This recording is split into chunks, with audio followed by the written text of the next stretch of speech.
Good morning प्यारे विद्यार्थियों। आज हम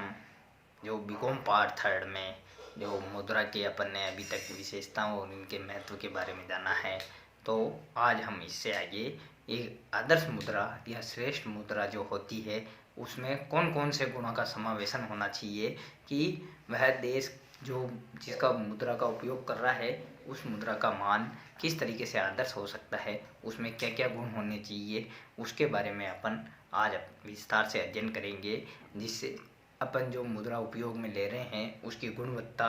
और उसके उपयोग के जो तरीके हैं उसके बारे में अपन जान सकें। तो सबसे पहले तो है इस के संदर्भ में कि जो देश की मुद्रा है उसकी जो स्थिरता है वह बनी रहनी चाहिए, अन्यथा अस्थिर मुद्रा के कारण से उस देश को मुद्रा का लॉस या मुद्रा का जो मूल्यांकन होता है वह समय समय पर कम होता जाता है, जिससे अपन को घाटे की स्थिति का सामना भी करना पड़ सकता है। तो इस मुद्रा के जो श्रेष्ठ गुण होते हैं उसमें नंबर 1 होता है जनता का विश्वास, कि मुद्रा का मूल्य स्थिर रहना चाहिए। मुद्रा क्या है कि उस मुद्रा के बराबर उसकी क्रय शक्ति होनी चाहिए और वह मुद्रा किसी प्रकार से समय समय पर परिवर्तित नहीं होनी चाहिए, जिससे उस देश की जनता जो होती है उसका उसमें विश्वास बना रहना आवश्यक है। यह बिल्कुल ही सही तरीके से और एक प्रभावकारी नियम है या उसका गुण है कि अगर मुद्रा में उस देश की मुद्रा में जनता का ही विश्वास नहीं होगा तो आने वाले समय में उस देश की जो मुद्रा है उसमें अलग अलग तरीके से मुद्रा मान में कमी हो सकती है। दूसरा होता है लोचता, यानी कि उसमें इलास्टिसिटी होनी चाहिए। मुद्रा का मूल्य अगर अपन किसी को उस मुद्रा को अपन बदलाना चाहें या उसके बदले में कोई वस्तु प्राप्त करने चाहें तो उसकी इलास्टिसिटी इतनी तीव्र होनी चाहिए, लॉसशीलता होनी चाहिए कि जैसे ही अपन वो मुद्रा किसी व्यक्ति को या किसी ऐसे पक्षकार को देते हैं जिससे अपन कोई चीज़ प्राप्त करना चाहते हैं तो वह अपने को उस मुद्रा के बदले में तुरंत बिना किसी हिचकिचाहट के और बिना किसी प्रकार से आनाकानी करते हुए अपने को वस्तु का वो आदान प्रदान कर दे, उसको विनिमय कर दे, एक्सचेंज कर दे कि या आप इस मुद्रा के बदले में ये वस्तु आप ले जा सकते हो। तो उसमें एक प्रकार की लॉसशीलता होना अत्यंत आवश्यक है। मूल्यों में स्थिरता,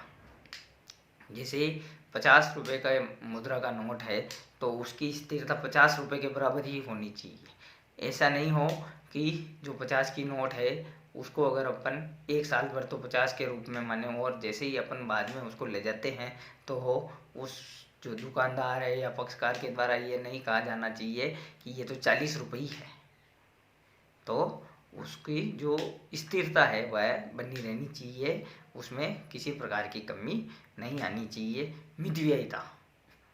मुद्रा अपने को जो देश की जनता है उसमें मितव्ययिता का भी भाव डालती है कि अगर अपने पास 1000 रुपये है तो अपन उसमें से ज़्यादा पैसे बचाने का काम करें, जितनी भी आवश्यकता है उन सब की पूर्ति करते हुए अगर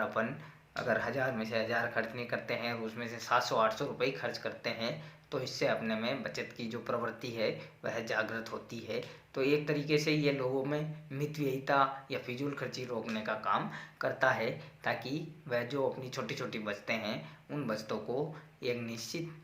जमाओं के माध्यम से या एक ऐसी जगह पर उसको पहुंचा करके उसके बदले में एक निश्चित प्रतिफल प्राप्त करे। तो इस प्रकार से उसमें मितव्ययिता का भाव उत्पन्न होता है। वैधानिक नियमों की निश्चितता, उसमें वैधानिक नियमों की निश्चितता होनी चाहिए कि जो भी धारक है, जो भी ड्रावी है, जो भी उसको उपयोग करता है वह उस पैसे के बदले में उतनी वस्तु को प्राप्त कर सके, उसका अधिकार बन जाता है। अगर वो उसके पास मुद्रा है कि उसके पास 5000 रुपये है तो 5000 रुपये खर्च करने तक का उस व्यक्ति का अधिकार हो जाता है कि मैं अगर इतना पैसा जो 5000 रुपये है किसी चीज़ में लगाऊंगा या किसी चीज़ में खरीदूंगा या किसी चीज़ को उसके बदले में सेवा लूँगा तो 5000 रुपये के बदले में मेरे को वो चीज़ प्राप्त हो सकती है, जिससे उसको पूर्णतः संतुष्टि होना बहुत ज़रूरी है, जिससे उसको ऐसा लगे कि वास्तव में सरकार द्वारा जो इसके बदले में जो उपभोग का नियम बनाया गया है या इसके बदले में जो अपने को वस्तु प्राप्त करने का नियम बनाया गया है वह वास्तव में वैधानिक है और पूरी विधि के विधान के द्वारा सभी द्वारा माना जाने वाला सार्वग्राही है। यानी कि एक मुद्रा जो आदर्श मुद्रा होती है वो सभी व्यक्तियों द्वारा उसको स्वीकार की जानी आवश्यक है, अन्यथा वह मुद्रा मुद्रा ना होकर के केवल कागजी रह जाती है या उसमें किसी प्रकार से लोगों के प्रति उसमें कोई लालसा नहीं रहती है, तो वह सर्वग्राही होनी आवश्यक है। स्वचालितता, मुद्रा का स्वचालितता होना जरूरी है और उसमें किसी प्रकार का कोई हस्तक्षेप नहीं होना चाहिए कि जैसे ही अपन किसी को 500 की नोट देते हैं या 5000 रुपये देते हैं या जो भी पैसा अपन चुकाते हैं उसके बदले में वो ऐसी चलने वाली मुद्रा होती है जो उसके बदले में अपन तुरंत प्रभाव से किसी न किसी प्रकार से लाभ मिल सके अपने को। तो एक तरीके से उसकी जो स्वचालितता है जो बिना हस्तक्षेप और बिना किसी रुकावट के रहती है, तो वह स्वचालितता उस मुद्रा में होना अत्यंत आवश्यक है, नहीं तो वह मुद्रा नहीं मानी जाएगी, जिससे वो जो हित लेने वाला व्यक्ति है या लाभ लेने वाला व्यक्ति है वह उसको मुद्रा न मान करके अंत में उसको एक तरीके से फालतू की वस्तु मानता है। तो उसमें स्वचालितता होना जरूरी है। सरलता, सरलता का गुण होना बहुत ज़रूरी है। ऐसा नहीं हो कि उस मुद्रा को ले जा कर के अपने को कुछ भी काम करने में कठिनाइयाँ हो, नहीं तो अपन तो ये सोचेंगे कि यह मुद्रा तो अपने किसी काम की नहीं रही है, सरकार द्वारा इसके लिए जो भी नियम बनाए गए जो भी कायदे बनाए गए हैं वह एकदम बेकार है। तो उसमें इतनी सरलता होनी चाहिए कि किसी भी प्रकार की उस व्यक्ति को रुकावट नहीं आवे। तो मुद्रा में सरलता का मान होना चाहिए, उसके संचालन और उसके जो अन्य तरीके हैं उसमें नियम और उपनियम बनाने चाहिए, जिससे किसी भी प्रकार की कोई समस्या नहीं आवे जनसाधारण को और लेने वाला भी आसानी से उसको समझ जावे। परिवर्तनशीलता, मुद्रा का मूल्य तो वही रहेगा, उसमें किसी प्रकार की परिवर्तनशीलता नहीं आती है, लेकिन जो उसकी क्रय शक्ति है वह बदल सकती है कि किसी भी वस्तु का मूल्य पहले 50 रुपये था और वर्तमान में वह अगर 60 रुपये है तो मुद्रा का मूल्य तो वही रहेगा, लेकिन उसकी क्रय शक्ति में परिवर्तनशीलता आ सकती है कि जो वस्तु आप पहले 50 रुपये किलो की खरीदते थे 50 रुपये का नोट दे करके, अब वह अपने को 1 किलो नहीं मिल करके आधा किलो ही मिल सकता है, क्योंकि उसमें परिवर्तनशीलता आकर के क्रय शक्ति में और उसका मूल्य 100 रुपये प्रति किलो पहुंच चुका है। पेट्रोल जहां पहले 50 रुपये का आता था आज की तारीख में 90 से 95 रुपये के बीच में आता है। तो उसमें परिवर्तनशीलता आने के कारण से जो मुद्रा का मूल्य है उसमें क्रयशीलता जो उसकी क्रयशीलता है उसमें परिवर्तन होता रहता है। तो एक तरीके से वह मुद्रा तो प्रचलित रहेगी लेकिन उसकी क्रयशीलता में परिवर्तन हो सकता है।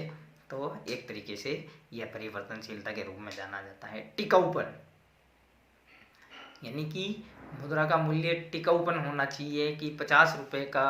मूल्य है तो वह 50 रुपये का ही रहे। ऐसा नहीं हो कि उस 50 रुपये का मूल्य को अपन 100 रुपये का मान लें या उससे ज़्यादा का मान लें या कम का मान लें, ऐसा नहीं होना चाहिए। उसमें टिकाऊपन होना चाहिए और एक निश्चित मानक, यानी कि जो भारत का जो सेंट्रलाइज बैंक है या जो जारीकर्ता बैंक है या सरकार है उसका एक निश्चित मानक होना चाहिए कि यह चीज़ जो दी जा रही है आपको या यह नोट या ये पैसा आपको जो दिया जा रहा है उसके बदले में पूरे भारत में जो भी आपको जो आप इससे खर्च कर सकते हो इसके बदले में आपको उतना निश्चित एक वस्तु प्राप्त करने का अधिकार है, निश्चित मानक होना जरूरी है। तो इस प्रकार से एक आदर्श मुद्रा के ये आवश्यक गुण हैं। इसके अलावा जो उसका अगला गुण है या उसके अगली बातें हैं वो अपन नेक्स्ट टॉपिक में पढ़ेंगे। Thank you.